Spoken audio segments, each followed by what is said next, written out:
Prime time के sponsor हैं स्वागत, अदरक, लहसुन और मसाले, 100% प्योर एंड हाइजीनिक। आदाब, मैं मोहम्मद अमजद अली। प्राइम टाइम में आपका खैर मकदम है।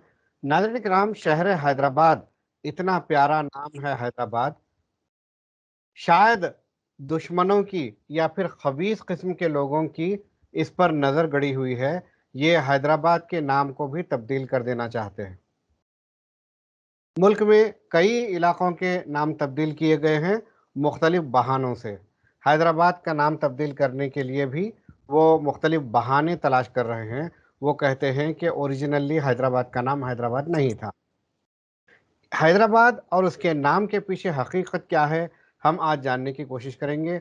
हमारे साथ मौजूद हैं मशहूर व सीनियर सहाफ़ी व तजिया निगार जनाब सैयद इनामुर रहमान गयूर साहब। गयूर साहब, आपका बीबीएन चैनल पर खैर मकदम है।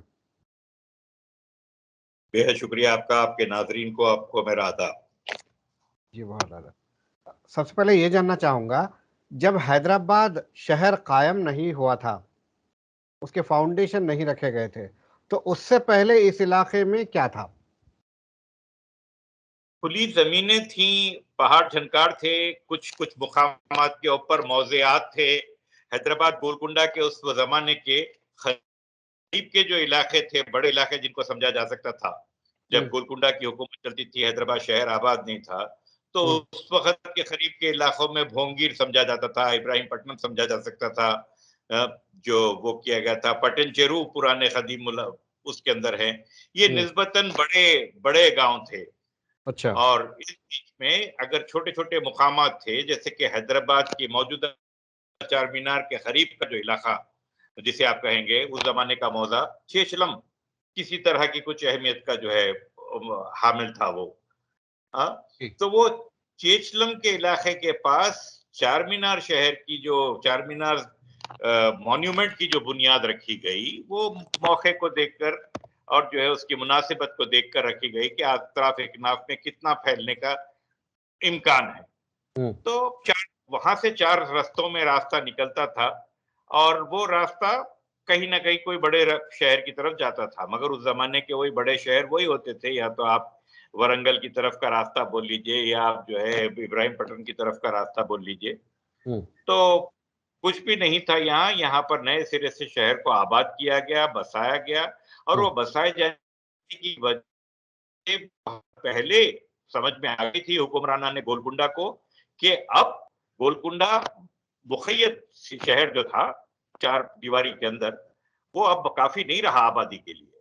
और वहां पर जो है बहुत सारी जो है मुतअद्दी बीमारियां फैल रही थी, प्लेग, हैजा वगैरह के जो है वो हो चले थे, मुसलसल रिकरिंग तौर पर आने लगे थे। तो वहां की सैनिटेशन कंडीशंस को बीट करने के लिए नए शहर की बुनियाद रखी गई, जिस जगह अब चार मीनार है और उस वहां और उसके अतराफ में उसके चार तरफ।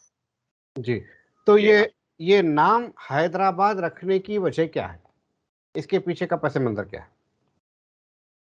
देखिए, वो मोटी मोटी सी बुनियादी बात यह है कि हैदराबाद रखने की वो वजह ये थी कि कुतुब शाही सलातीन जो थे वो लोग थे शिया, अहले तशी में से लोग थे, शिया उल मजहब थे।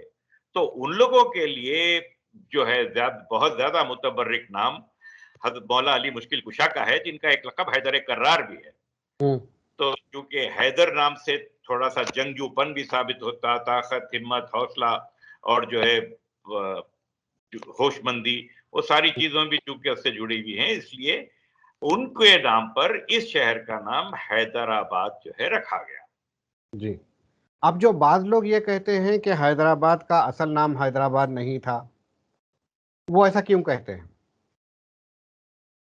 3-4 साल का अर्सा लग गया जी। उस उस दौरान अतराफ के मुकामात पर, अतराफ के इलाकों में बहुत सारे बागात वगैरह लगाए जा रहे थे। बागात का एक बड़ा कल्चर था गोलकुंडा के सलातीन के पास। बाग, बहुत पुराने बागों में लिंगमपल्ली बाग, जो आज भी कहलाता है बाग लिंगमपल्ली, वो भी उस जमाने जो है बागों में है।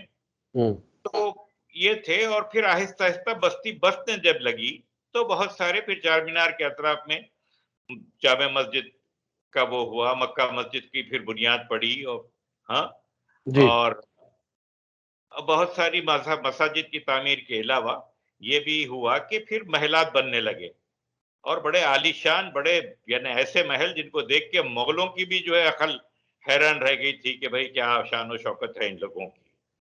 चुनाचे एक महल, इतना बड़ा महल था जो गालिबन आज के चौमहल्ले से लेके गालिबन आज तक के हाई कोर्ट, वहां से लेके यहाँ तक उस पूरे इलाके पर एक ही महल मुहित था, और उसको औरंगजेब के हुक्म से ढा दिया गया। उसकी वजह ये थी कि औरंगजेब समझते थे कि ये जो है महल रऊनत के मुकामात हैं, ये महल जो है अवाम से दूर रखते हैं लोगों को, इनमें शहनशाहियत की जो है बू बसती है, जबकि जो है अवाम की खिदमत का जज्बा जो है नहीं होता। चुनाचे उस महल का नाम दाद महल था, और दाद महल को उन्होंने ढाने की जब हुक्म दिया, तो उन्होंने कहा कि ये दाद महल नहीं, ये शद्दाद महल है। हाँ, यानी गुरूर तकब्बुर से भरा हुए लोगों का जो है महल है। ये लोग अवाम से दूर हो गए सो लोग थे जो अवाम की परवाह नहीं करते थे। तो उस महल को इसलिए ढा दिया गया कि क्यों ये शहीनशाही अंदाज में ना औरंगजेब खुद रहना चाहते थे, ना अपने बच्चों को जो है रखना चाहते थे। वो उसके बुरे असरात देख चुके थे कि किस तरह आराम पसंद बना देते हैं ये महल सिपाहियों को। वो चीज बिल्कुल बर्दाश्त नहीं हो सकती थी औरंगजेब से। औरंगजेब खुद जो है मुसलसल सिपाहियाना सरगर्मियों में अमल पैरा रहते थे। ठीक है। आपने जो दाद महल का जिक्र किया है, दाद महल के कोई बाकियात अब मौजूद नहीं है?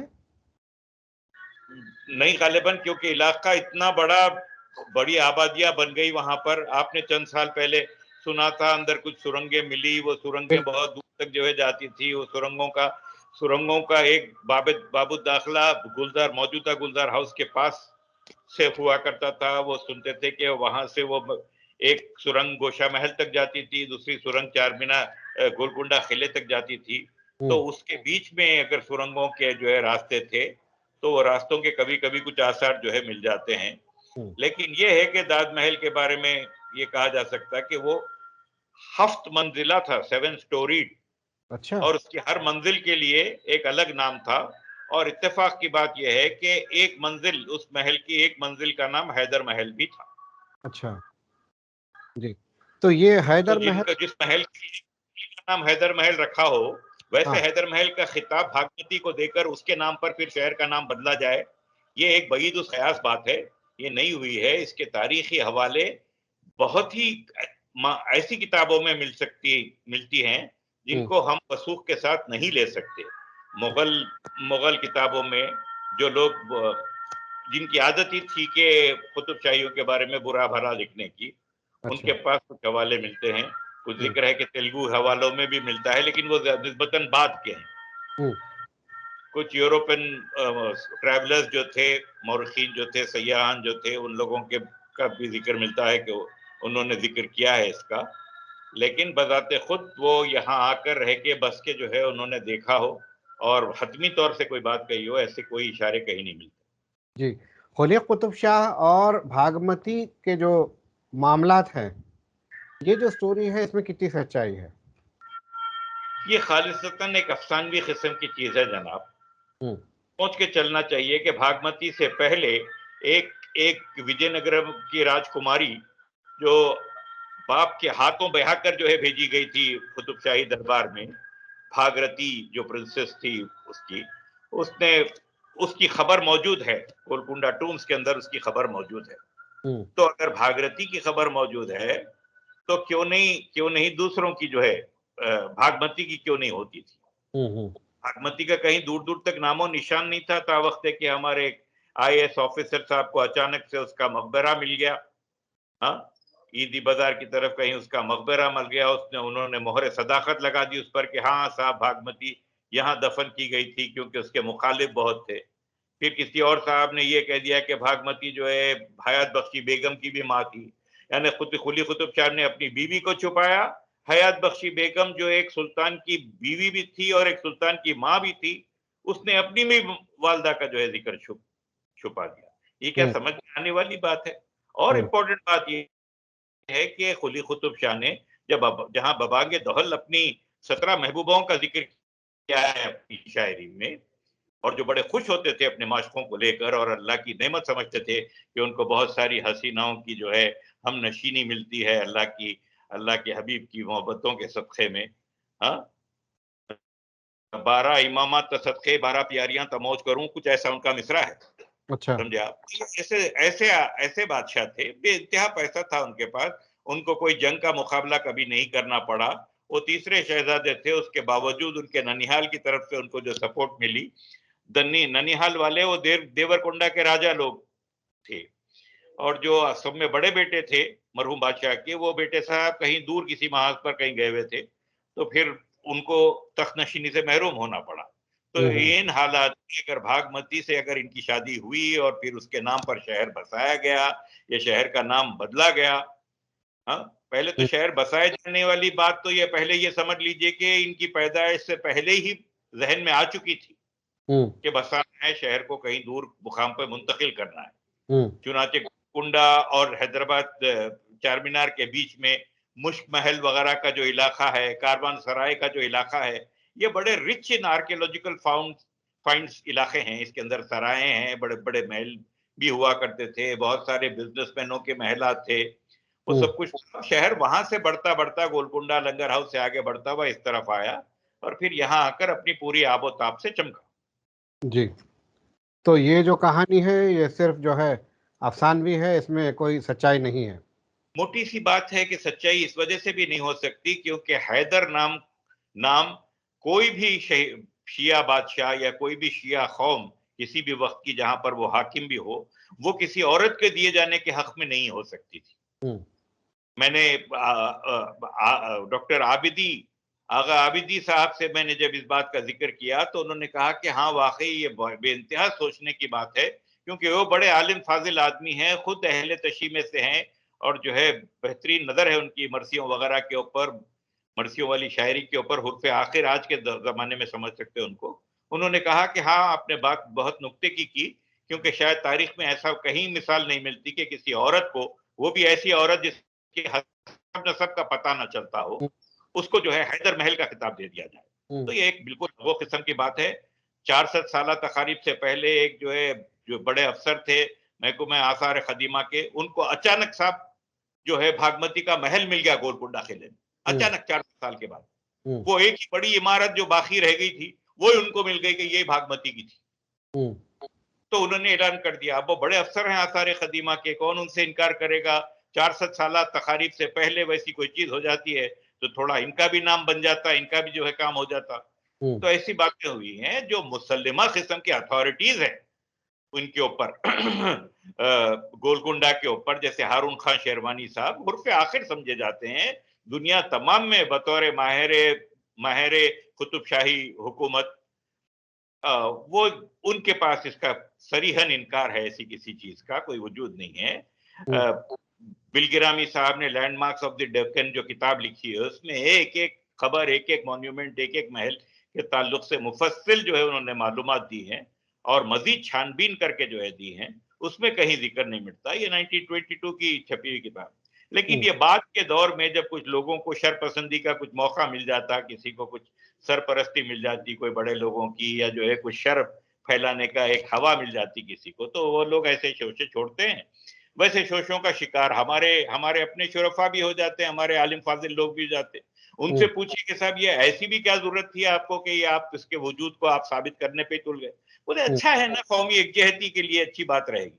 कौमी एकजहती के नाम पर अब जो है बाकायदा कौमों की गर्दनें काटने का वक्त आ गया। एक नाम को लेके वो कर रहे हैं, नाम रह गया सब सारा कुछ करने का, बाकी का और कोई काम करने की जरूरत नहीं है। ना किसी के अकाउंट में कोई 15 लाख रुपया है, ना किसी के जो है नोटबंदी से कुछ फायदा हो के ब्लैक मनी कुछ अंदर आई, ना जो है और सारी आप सब जानते हैं। अलग है जो बैरूनी ममालिक में जो करोड़ों का, हजारों करोड़ों का रुपया है वो जो है आएगा जी ना वो आया। और फिर ये हुकूमत आने के बाद से जो कई जो है लोन लेके डिफ्रॉड करके भाग गए, इनकी नाक के नीचे। जी हाँ, टैक्स दहंदगान बोलिए, बैंक की चोरियां करने वाले लोग बोलिए, ऐसों की तादाद बहुत हो रही है। और जो बगैर चोरियां करे यानी जिन पे इल्जाम लगे बगैर जो जा रहे हैं, वो लोगों की तादाद सालाना 7,000 के लगभग बनती है, जो अमीर तरीन लोगों में जिनका शुमार हो सकता है। वो लोग हमारे मुल्क को छोड़ के जा रहे हैं अपना मालो मता सब कुछ बाहर ले जा रहे हैं, बाहर के मुल्कों का फायदा हो रहा है, छोटे छोटे कंट्रीज में उनके इन्वेस्टमेंट जो है हो रहे हैं, उनके बैंक्स में हो रहे हैं, मॉरिशियस है, केमन आइलैंड्स हैं, और ऐसे बहुत सारे टैक्स हेवन्स हैं, सेंट किट्स है, वगैरह वगैरह। क्या हम ये कह सकते हैं अंग्रेजों ने जो अपनी हुकूमत के दौर में मुल्क को कंगाल किया हिंदुस्तान को, क्या अब हिंदुस्तान उससे ज्यादा कंगाल हो रहा है? बहुत अच्छा सवाल है, बड़ा चुभता हुआ सवाल है आपका अमजद। ये जी। बिल्कुल सही कह रहे हैं आप कि अंग्रेजों ने इस मुल्क को बिल्कुल फकीरी की कगार पर लाकर रख दिया, हम्म। क्योंकि इन लोगों ने ना सिर्फ ये कि यहाँ के मालो मता को बेतहाशा लूटा और लूट के ले गए, मगर लूटने के प्रोसेस में भी उन्होंने जो है हम पे और टैक्सेशन बढ़ाए। मिसाल के तौर पर उनकी अपनी जरूरत के तहत उन्होंने रेलवेज बनाई, रेल की पटरियां उन्होंने डाली, मगर रेल की पटरियां डालने वाली कंपनियां खोलकर उन्होंने बहुत महंगे दामों वो पटरियां डाली, और वो पटरियों का खर्चा फिर उसका टैक्स जो है हिंदुस्तानी अवाम पर ही लगाया। बहरहाल गर्ज ये कि बहुत बहुत बहुत बुरी तरह से उन्होंने लूटा खसूटा। वो जमाने में भी बहुत हिंदुस्तानी लोग थे, जो पैसे वाले लोग थे और जो मंजूर नजर थे बरतानवी हुक्काम के, उन लोगों ने भी बड़े फायदे उठाए इसके अंदर, और बहुत बहुत बड़े बड़े लोग कहलाए, बहुत बड़े बड़े खानदान हो गए उसके सरमाएदार। मगर आज के जमाने में जो लूट हो रही है मेरे भाई, उसी तरह की महंगी किस्म की तामीर हो रही है, जो बिल्कुल चंद लोगों को बेइंतहा फायदा पहुंचा रही है। महंगी तामीर की तो आप ताब ला लेंगे, लेकिन हो रहा है कि महंगी तामीर के बाद जो फायदा पहुंच रहा है वो बिल्कुल, पहले वो बरतानवी कंपनी के शेयर होल्डर्स को था, बहुत सारे लोग फायदा उठाते थे वगैरह था, मगर अब तो यहाँ सेलेक्टेड बिल्कुल 2-3 ही जो है नाम है, उन लोगों को जो है पहुंच रहा है। उसके नतीजे में हो ये रहा है कि हम बाहर के आलमी इदारों के मखरूज होते चले जा रहे हैं। एक तरफ हमारा खर्च बढ़ते जा रहा है और हमारे खर्च की अदायगी की कुव्वत जो है कम से कम होती जा रही है। ये और भयानक नुकसान है, जिसका नतीजा ये होगा कि हमारे खास असाफे अब दूसरे मुल्कों के, दूसरे इदारों के जो है ताबे हो जाएंगे, उनकी मिल्कियत हो जाएंगे इस हद ठीक तक। तो ये जो लूट है ये उससे बहुत ज्यादा खतरनाक है। ठीक ठीक। हमसे बात करने का बेहद शुक्रिया। शुक्रिया आपका, कॉल किया आपने। आदाब। जी नाजरीन, ये थे जनाब सैयद इनामुर रहमान गयूर साहब। इन्होंने हैदराबाद की तारीख़ से हमको रुशिनास करवाया कि किस तरह से नाम इस शहर का हैदराबाद पड़ा, और जो दीगर नाम सामने लेकर आते हैं उसके पीछे कोई हकीकत नहीं है, वो सिर्फ मनगढ़ंत कहानियाँ हैं। तारीख़ी पस मंज़र में कहीं पर भी बावसूख ज़राए नहीं है इसको इस्टेब्लिश करने के लिए। और फिर ये जो नाम बदलने का जो सिलसिला चल पड़ा है, ये अवाम को धोखा देना, अवाम को गुमराह करना, हक़ाइक़ से दूर रखना, उनके डेवलपमेंट, उनके बुनियादी जो हुकूक़ है वो अदा ना कर पाते हुए भी उनको वो एहसास ना होने देना, इस खुराफात में लगे हुए हैं। अंग्रेज़ों ने जितना लूटा है, अब मुल्क को उससे ज़्यादा लूटा जा रहा है। बहरहाल देखना है अवाम कब जागती है। हमें दीजिए इजाज़त। शब बख़ैर।